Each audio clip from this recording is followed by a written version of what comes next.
লাঞ্চটা হচ্ছে না, আর কিছু খাই না খাই সুগারের ওষুধটা খেয়ে নিই। আমি এমনিতে ঠান্ডা মাথার, আমাকে যদি কেউ মারে তাহলে আমি সেই প্রতিশোধটা নেব। লক্ষ্মীর ভান্ডার গোছের এগুলো তো ছুঁড়ে দেওয়া। মাছে ভাতে বাঙালি, মাছ খাবে না, এই যে ব্যান করে দিচ্ছে, বয়কট করে দিচ্ছে, সাসপেন্ড করে দিচ্ছে, এই ফাসিজম কি সহ্য করা যায়? তবে এই বিপক্ষকে যদি মূল্যায়ন করতে হয় কি করবেন, কি বলবেন? জিরো দেবো, zero, a big full zero. আমি জানি কেমন করে মানুষের বুকের আসনটা নিতে হয়। নমস্কার, দা ওয়ালে আপনাদের স্বাগত। আমি আবার চলে এসেছি পথে প্রচারের টালিগঞ্জ বিধানসভা কেন্দ্রে। আমি রয়েছি একদম রিজেন্ট পার্কের সামনে। আমি আজ যাকে পথে প্রচারে পেতে চলেছি তার নাম পাপিয়া অধিকারী, বিজেপি প্রার্থী টালিগঞ্জ বিধানসভা কেন্দ্রের। আমরা একটু দেখে নেবো পথের প্রচারে কেমন সাড়া পাচ্ছেন প্রার্থী, তার সঙ্গে তার খুঁটিনাটি কিভাবে কাটছে তার এই নির্বাচনের দিনগুলো, প্রচারের দিনগুলো। সঙ্গে থাকুন। সকাল থেকে প্রচার আপনি দেখছি বারবার মুখ মুছছেন। সেটা হচ্ছে যে একদিকে এত ভোটের একটা চাপ থাকে, তার উপরে গরম। চৈত্র মাসের গরম। ডায়েটে কি রাখছেন? ডায়েটে শুধু লিকুইড টাইপের, ডাবের জল, শরবতের জল এরা দিয়ে দিচ্ছে, যা দিচ্ছে ক্যাম্পায়। সকালে বাড়ি থেকে কি খেয়ে বেরোচ্ছেন? সকালে একটু দই আর একটু ফল আর একটু চিড়ে এই খেয়ে বেরোচ্ছি। সময় মতো লাঞ্চ করতে পারছেন না, লাঞ্চটা হচ্ছে না, কারণ এত মিটিং এ ও থাকে। তারপরে এই এই হয়ে যাওয়ার পরেই এখন সব পরপর মিটিংস, তাহলে ওই মাঝখানে আবার একটু দইয়ের শরবত টরবত খেয়ে নিচ্ছি। আর আমাদের নির্বাচনী কার্যালয়ে সকলের খাবার বন্দোবস্ত থাকে, কিন্তু সেই বন্দোবস্তটা আমি নিতে পারছি না এখন পর্যন্ত। আর রাতে বাড়ি ফিরে রাত্রে পেট ভরে খাই। রাত্রে মানে খাবারটা কিন্তু 12:30 1টা হয়ে যাচ্ছে, খুব খারাপ। অক্ষয় জানতে পারলে আমাকে খুব বকবে। আচ্ছা, কোনো ওষুধ চলে, মানে সুগার, প্রেশার? হ্যাঁ, সুগারের ওষুধ খাই। নিয়মিত নেওয়া হচ্ছে? হ্যাঁ, সকালবেলা উঠে খেয়ে নিই। ঠিক। আর কিছু খাই না খাই সুগারের ওষুধটা খেয়ে নিই। ঠিক। একটা কথা বলুন, যে প্রত্যেকটা প্রফেশন, এটা যদিও প্রফেশন না, প্যাশন অনেকের কাছে, রাজনীতিতে সব প্রফেশনে একটা ঝামেলা ঝঞ্ঝাট থাকে। মাথা ঠান্ডা রাখেন কি করে? আমি এমনিতে ঠান্ডা মাথার।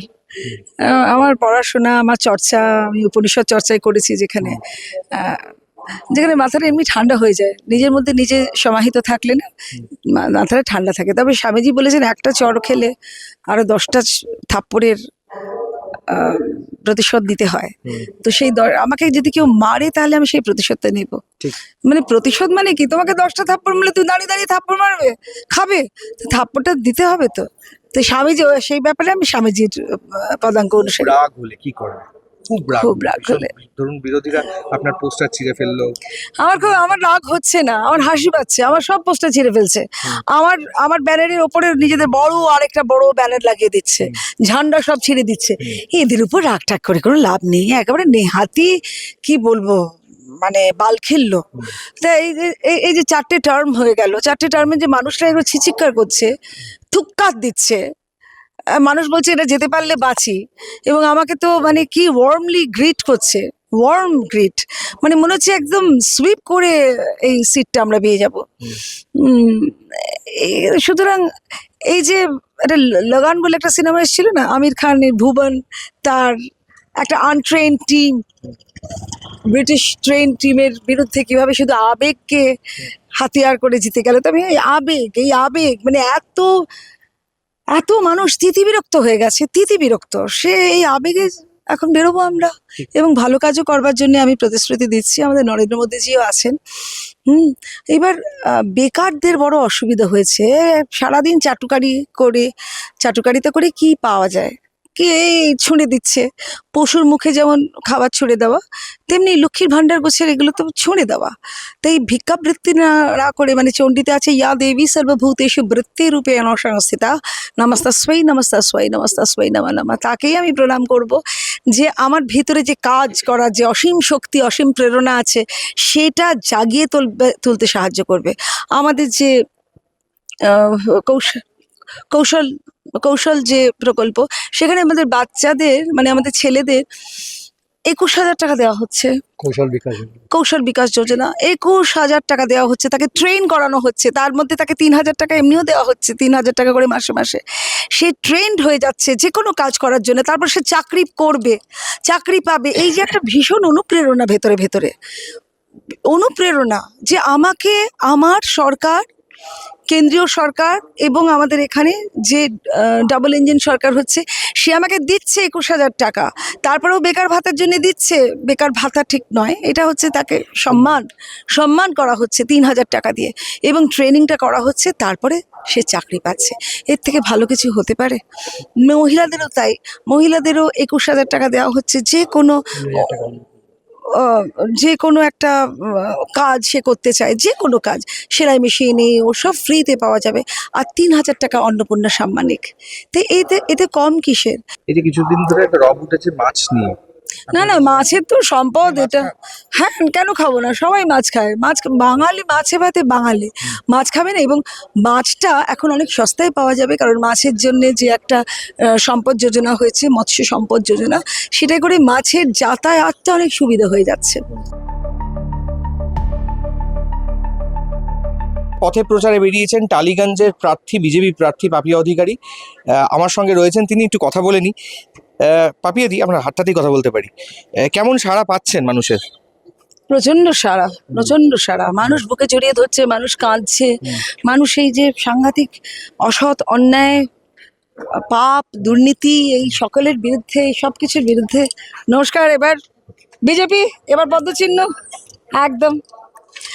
তো মানুষ খুব বিরক্ত, এবং মানুষ আমাকে জড়িয়ে ধরছে।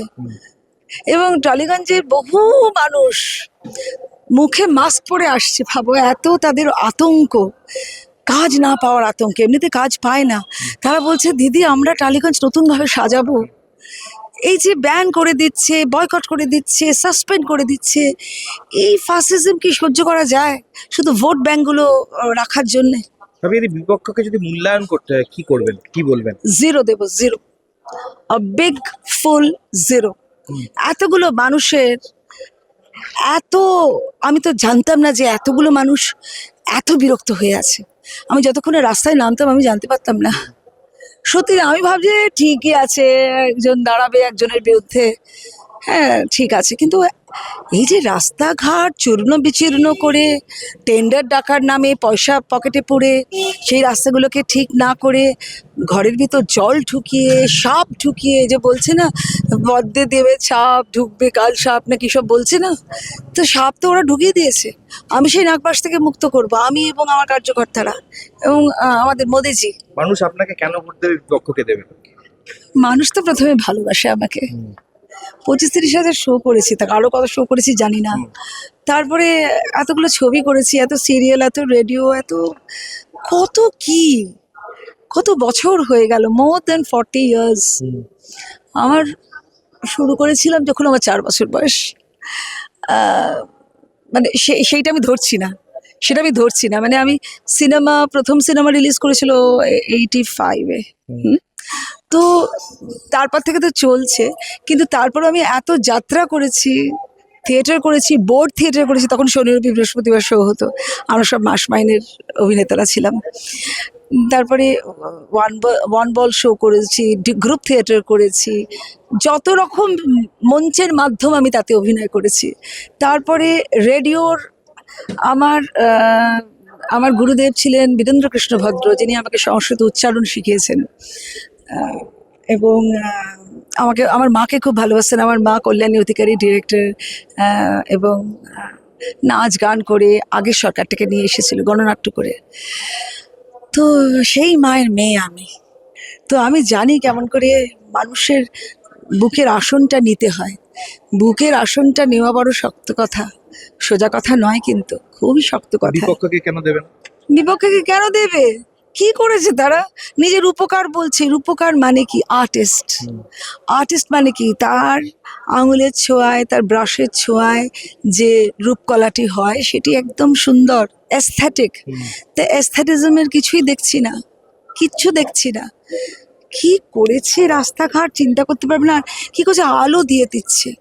গাছেদের কষ্ট হয়, মাছেদের কষ্ট হয়, ঘাসের কষ্ট হয়, সবার কষ্ট হয়। তোমরা ঘাস ফুলের প্রতীক চিহ্ন নিয়েছ, আর জানো না ঘাসকে কি করে সজীব রাখতে হয়, সুন্দর রাখতে হয়। প্রথম কি করবে? আমি প্রথম আশীর্বাদ চাইবো, আর খুব খুব ধন্যবাদ দেবো নরেন্দ্র মোদীজি এবং তার টিমকে, যে আমাকে এইরকম একটা জায়গায় আনার জন্য। আমি এখানকার ভূমিকন্যা, আমি এইখানকার মানুষ, this is my area, this is my space, this is my oxygen to breathe in. So আমি জানি এই জায়গাটাকে কি করে ঠিক রাখতে হয়। মিস্ত্রির মতো গিয়ে মানুষের কাছে কাছে বলতে হয় যে তোমাদের কি চাই, আমি মিস্ত্রি হয়ে যাব। তো আমি জানি কেমন করে মানুষের সঙ্গে থাকতে হয়। আর আমাদের ফিল্ম ট্রেডটাকে একদম ঢেলে সাজাবো। আমার কাছে প্রচুর প্ল্যানস আছে, সবাই কাজ করবে, সবাই, সব ডিপার্টমেন্টের লোকেরা কাজ করবে, সাধারণ মানুষ কাজ করবে। So this is a huge huge trade. This শেষ ইজ শেষ প্রশ্ন একেবারে, যদি পাপি অধিকারী টালিগঞ্জ বিধানসভা থেকে হেরে যান, তাও মানুষের পাশে থাকবেন? তো কোথায় যাবো? এতগুলো মানুষ আমায় ভোট দেবে, তাদেরকে ছেড়ে যাওয়া যায়? এই তো আমার নিজের ভূমি, এটা আমার নিজের ভূমি, আমি তাদের ছেড়ে কোথায় যাব? তাদের যখন যা হবে তা আমাকে বলবে, কিন্তু জিতবো গো। ঠিক। Thank thank you. ইউ আমাদের সাথে কথা বলার জন্য। এরকম পথের প্রচারে আমরা বেরিয়ে পড়লাম। আপাতত আমরা রয়েছি পাপি অধিকারীর সঙ্গে টালিগঞ্জ বিধানসভা কেন্দ্রে। এরকম প্রচুর জায়গায় আমরা চলে যাব পথের প্রচারে। আপনারা স্পেশাল 26 নিশ্চয়ই দেখছেন, দ্য ওয়ালে স্পেশাল 26, যেখানে ভোট কেন্দ্রিক, নির্বাচন কেন্দ্রিক সমস্ত গল্প থেকে শুরু করে খুঁটিনাটি সব বিস্তারে আপনি পেয়ে যাবেন আমাদের ওয়াল নিউজ সাইটে এবং ইউটিউব, ফেসবুক, ইনস্টাগ্রামে। আমার সঙ্গে ক্যামেরায় রণদীপ আর আমি শুভঙ্কর, দ্য ওয়াল। খবর এখন এখানেই।